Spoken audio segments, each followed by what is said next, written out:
موسیٰ علیہ السلام عرش کا پایا پکڑ کے کھڑے ہوں گے. ایسے موسیٰ علیہ السلام عرش کا پایا پکڑ کے کھڑے ہوں گے. اس کے بعد باقی مخلوق کو ہوش آئے گا. پھر اللہ سب سے پہلے ابراہیم علیہ السلام کو کپڑے پہنائے گا, پھر ہمارے نبی کو کپڑے پہنائے گا, پھر انبیاء کو کپڑے پہنائے گا, پھر اللہ اذان دینے والوں کو بلائے گا, آؤ بھائی آج شفیع کو کپڑے پہناؤ.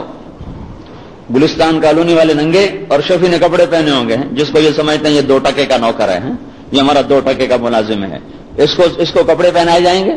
اور یہ سارے جو چودھری بیٹھے ہوئے اور یہ جو ہم کھڑے ہوئے ہم سب ننگے مؤذن کے کپڑے ہوں گے. اطول اعناقا یوم القیامہ, سب سے اونچے مقام پر مؤذن کھڑے ہوں گے قیامت کے دن, سب سے اونچے مرتبے پر کھڑے ہوں گے. ایک دفعہ حضرت علی نے فرمایا ہے کاش میں حضور سے یہ وصیت لکھوا لیتا کہ آپ کے بعد آپ کی مسجد میں میرے بیٹے حسن حسین اذان دیں گے اور کوئی اذان نہ دے گا.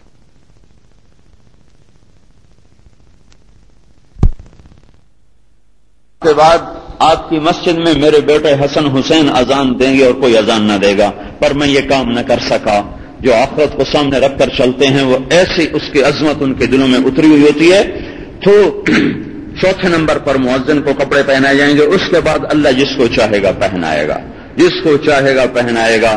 پر اس کے بعد کوئی نہیں آتا کہ کس کو پہنائے گا. بہتوں کو اس کے بعد بھی پہنائے گا, لیکن اس کی اپنے اختیار پر ہوگا, اپنی ثواب دید پر ہوگا. پھر اللہ تعالیٰ فرمائے گا جنت کو لایا جائے تو آئے گی مہکتی ہوئی. پھر اللہ فرمائے گا جہنم کو لایا جائے, وہ آئے گی پھڑکتی ہوئی اور دہکتی ہوئی. تو وہ آئے گی ازلفت الجنت للمتقین, دوزخ آئے گی برزت الجحیم للغاوین. پھر اللہ فرمائے گا پل صراط بچھایا جائے, ان منکم الا واردھا, پھر پل صراط. پھر اللہ فرمائیں گے ترازو لاؤ تو ترازو آئے گا, وَنَضَعُ الْمَوَازِينَ الْقِسْطَ لِيَوْمِ الْقِيَامَةِ فَلَا تُظْلَمُ نَفْسٌ شَيْئًا. یہ ترازو کتنا حساس ہے. اللہ تعالیٰ فرما رہا ہے ان کان مثقال حبۃ من خردل اتینا بها وکفی بنا حاسبین.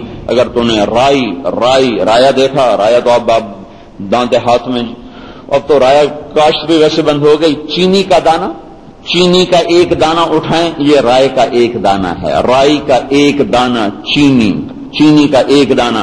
اور اللہ تعالیٰ کیا کہہ رہے ہیں, اگر اس چینی کے دانے کے کروڑویں حصے کے برابر بھی تو نے کوئی اچھائی اور برائی کی ہوگی تو میرا ترازو اس کو بھی تول دے گا,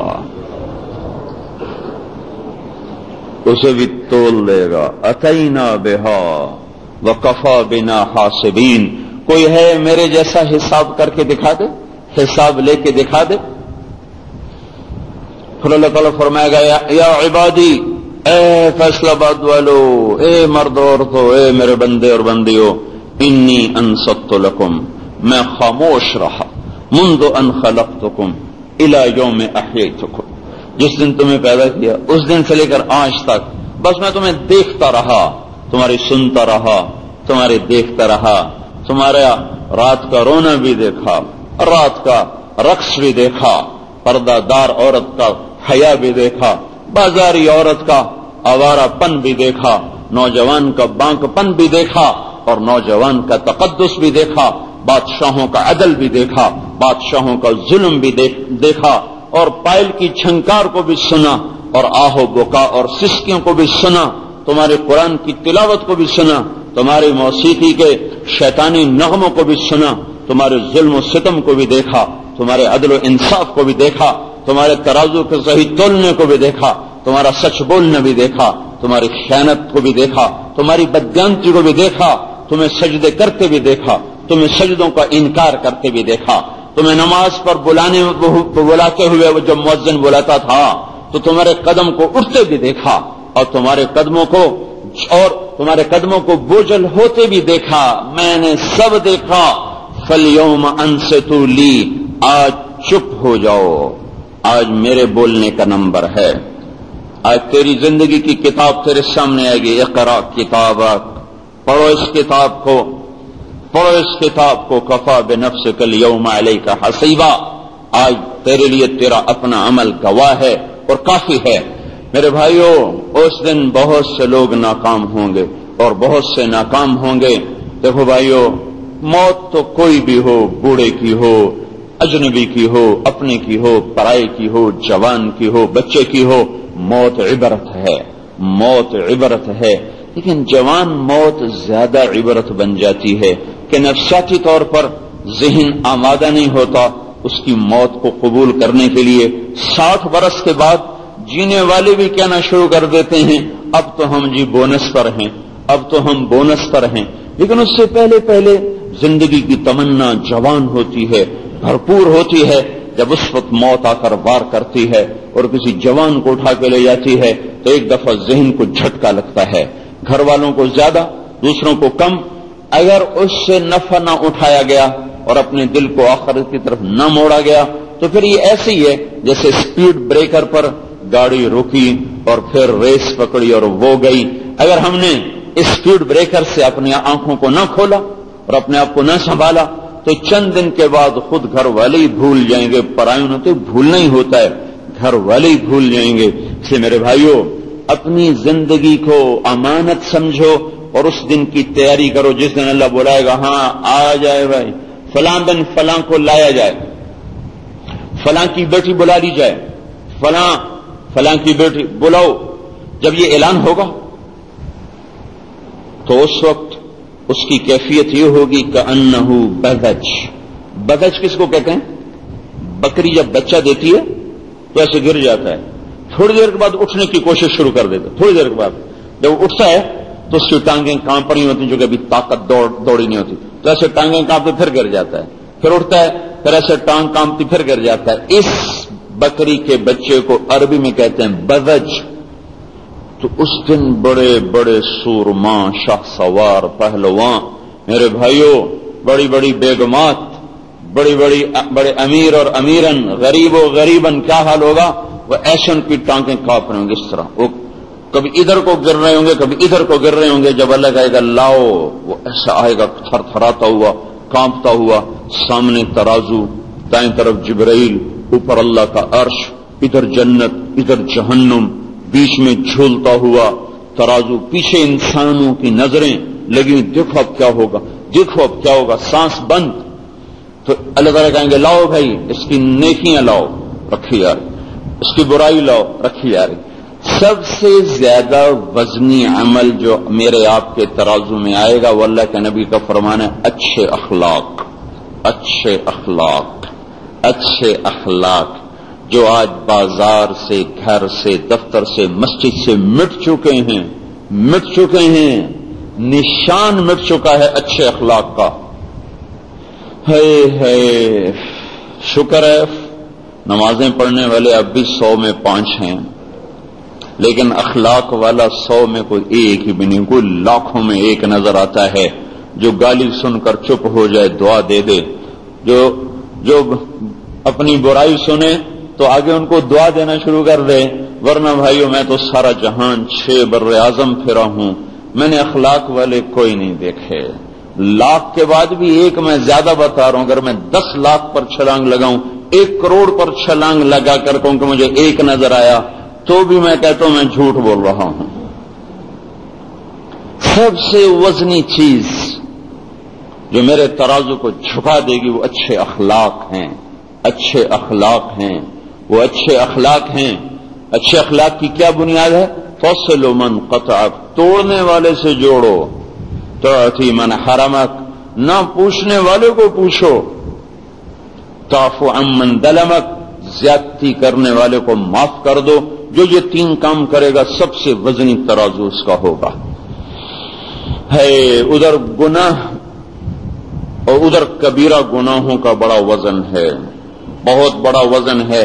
شرک کے بعد سب سے بڑا جرم ہے ماں باپ کی نافرمانی. سن رہے ہو جوان بچے، خاص طور سے سنو، شرک کے بعد سب سے بڑا جرم ہے ماں باپ کی نافرمانی. وہ ماں باپ ان پڑھ ہوں، گنوار ہوں، ظالم ہوں، جو بھی ہوں، ان کے سامنے اف کرنے کا بھی حکم نہیں ہے. سب سے بڑا جرم، پھر قتل نفس، پھر قتل کرنا، پھر زنا کرنا. یہ بڑے بڑے گناہ ہیں، کبائر، جو بڑی بڑی نیکیوں کو ہوا میں اچھال دیں گے. بڑے بڑے نیکیوں کے انبار ہوا میں اچھال دیں گے. غیبت، زنا سے بڑا جرم. کس لحاظ سے؟ کہ غیبت کرنے والا اپنے آپ کو گناہگار نہیں سمجھتا، زنا کرنے والا اپنے آپ کو گنہگار سمجھتا ہے، پر غیبت کرنے والا سمجھتا نہیں کہ میں کیا کر رہا ہوں، وہ اللہ کی تخلیق پر اعتراض کر رہا ہے۔ اللہ نے ایک انسان بنایا، کچھ اچھائیاں دی، کچھ اس میں کمیاں ہیں۔ اب مجھے حق نہیں کہ میں اس پہ تنقید کروں، اس کی برائی کروں۔ جب میں برائی کرتا ہوں تو میں اللہ کی ذات پہ اعتراض کرتا ہوں، تو اللہ کی ذات پہ اعتراض زیادہ سنگین بن جاتا ہے۔ تو میرے بھائیو اللہ کا شکر ہے ابھی ہمیں موت نہیں آئی، ہم توبہ کر سکتے، اس جوان موت سے ہم عبرت لے کر توبہ کر سکتے، ہمارے پاس وقت ہے، مرد بھی عورتیں بھی ہم توبہ کریں۔ ایسا نہ ہو کہ اس دن ہمارا ترازو وہ ان بیلنس ہو جائے اور گناہ بڑھ جائیں اور نیکیاں گھٹ جائیں، خدا نہ خواستہ یہ اعلان ہو گیا تو پھر کچھ نہ پوچھو کیا ہوگا۔ جب اللہ کہے گا نا اسے پکڑو یہ ہار گیا، تو مجھے دیکھو فرشتے اس کو یہاں سے پکڑیں گے، دیکھ رہے ہیں مجھے، جبڑا نیچے والا جبڑا اور ہاتھ اندر ڈالیں گے، اندر یہاں، اور اس کو یوں کھینچیں گے، یہ سارا جبڑا نکل کے باہر آ جائے گا۔ اس کو جو جھٹکا دیں گے، اور عورتوں کو پکڑیں گے سر کی چوٹیوں سے، مردوں کو پکڑیں گے یہاں سے اور عورتوں کو پکڑیں گے سر کی چوٹی سے، اور یوں جو گھسیٹیں گے وہ کہیں گے رحم رحم رحم کرو۔ وہ کہیں گے تم پہ رحمان نے رحم نہیں کیا، ہم کیسے رحم کر سکتے۔ علیہا 19 ایک چھالا میرے منہ میں نکل آیا تھا چند دن پہلے، 10 دن میں تڑپتا رہا، میں کھانا نہیں کھا سکا، اور میں 10 دن اس سے زیادہ اس بات پہ تڑپا کہ یا اللہ یہ تو ایک چھالا ہے، یہ نہیں برداشت ہو رہا، تو جہنم کی آگ کیسے برداشت کرے؟ جبکہ احساسات زندہ ہو جائیں، جسم 5 فٹ نہیں ہوگا، ایک دانت 10 میل لمبا چوڑا ہو جائے گا، ایک دانت جہنم میں جانے کے بعد ایک دانت 10 میل لمبا، پورا جسم کتنا بڑا ہوگا، پھر اس میں احساسات کتنے طاقتور ہو جائیں گے، اور اس پر آگ کا کرتا آ گیا اور آگ کی شلوار آ گئی اور کھولتا پانی پینے کو دیا گیا۔ نوالے نے تو 10 دن تڑپایا، وہ کھولتا پانی جس کا 1 لوٹا 7 سمندر میں ڈالا جائے تو 7 سمندر ابلنے لگ جائیں گے، وہ پانی جس کو پینے کو ملا اس کا کیا حال ہوگا۔ تو میرے بھائیو اللہ تعالیٰ بھی کہتا ہے قوا انفسکم واہلیکم نارا، بچاؤ اپنے آپ کو اور اپنے گھر والوں کو جہنم کی آگ سے۔ ایک صحابی تہجد میں قرآن پڑھ رہے، رو رہے، وا غوثاہ من النار وا غوثاہ من النار، اے مولا آگ سے بچا۔ یہ تو بچے ہوئے لوگ تھے نا، صحابی کیسے دوزخ میں جا سکتے؟ صحابہ تو سب جنتی ہیں۔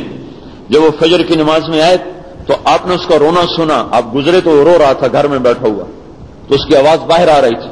جب وہ مسجد میں نماز پڑھنے آئے تو آپ نے اسے فرمایا آج تیرے رونے نے آسمان کے فرشتوں کو بھی رلا دیا۔ آہا کیا لوگ تھے، کیسے لوگ تھے، جو جنتی لوگ ہیں۔ ہم پر بھی فرشتے روتے ہوں گے ہمارے نافرمانیاں دیکھ کر۔ پھر ایک صحابی، آپ درخت کے نیچے بیٹھے تھے، ایک صحابی نے چھلانگ لگائی، کرتا اتارا، ریت پہ لیٹ گئے اور ایسے الٹ پلٹ ہونے لگے، کہنے لگے ذوقی یا نفس نار جہنم اشد حرا جیفۃ باللیل وبطالۃ بالنہار، اے نفس دیکھ یہ ریت تجھ سے برداشت نہیں ہو رہی، تو دوزخ کی آگ کیسے برداشت کرے؟ تو آپ نے فرمایا اس کو بلاؤ، اس کو بلاؤ۔ وہ آ گیا، کہنے یہ تو نے کیا کیا؟ کہا جی مجھے دوزخ کا خوف آیا، اللہ کے ڈر سے میں نے یہ کیا۔ تو آپ نے فرمایا اس وقت تیرے لیے 7 آسمان کے دروازے کھل چکے ہیں اور اللہ تجھے دیکھ دیکھ کے خوش ہو رہا ہے۔ پھر آپ نے صحابہ سے کہا اس سے دعائیں کروا لو، اس سے دعائیں کروا لو، اس کی دعائیں تمہارے حق میں قبول ہوں گی۔ تو میرے بھائیوں، قبل اس کے کہ ہماری گردن میں موت کا پھندا آئے اور ہم زندگی کی بازی ہاریں، ہم اس سے پہلے توبہ کر لیں اور اپنی آخرت کی زندگی کو بنانے کی فکر کریں۔ اس غفلت کی موت، یہ غفلت کی موت ہلاکت کی موت ہے کہ بھائیو توبہ کرو۔ اس توبہ پہ پختہ ہونے کے لیے میں کہتا ہوں کچھ وقت تبلیغ میں جاؤ، اللہ کی راہ میں پھرو، اس سے انسان کے اندر پختگی پیدا ہوتی، ماحول بدلنے سے زندگی میں قوت آتی ہے، ایمان میں طاقت آتی ہے۔ اللہ نے ہمیں تبلیغ کا کام دیا، بڑا حسین کام ہے، ساری دنیا میں لوگ جا رہے ہیں، توبہ کر رہے ہیں، زندگیاں بدل رہی ہیں۔ آپ سے بھی گزارش ہے، بڑی جوان موت ہے، اللہ ان کے گھر والوں کو اس کا حوصلہ دے، صبر دے۔ اللہ تبارک و تعالیٰ کا نظام ہے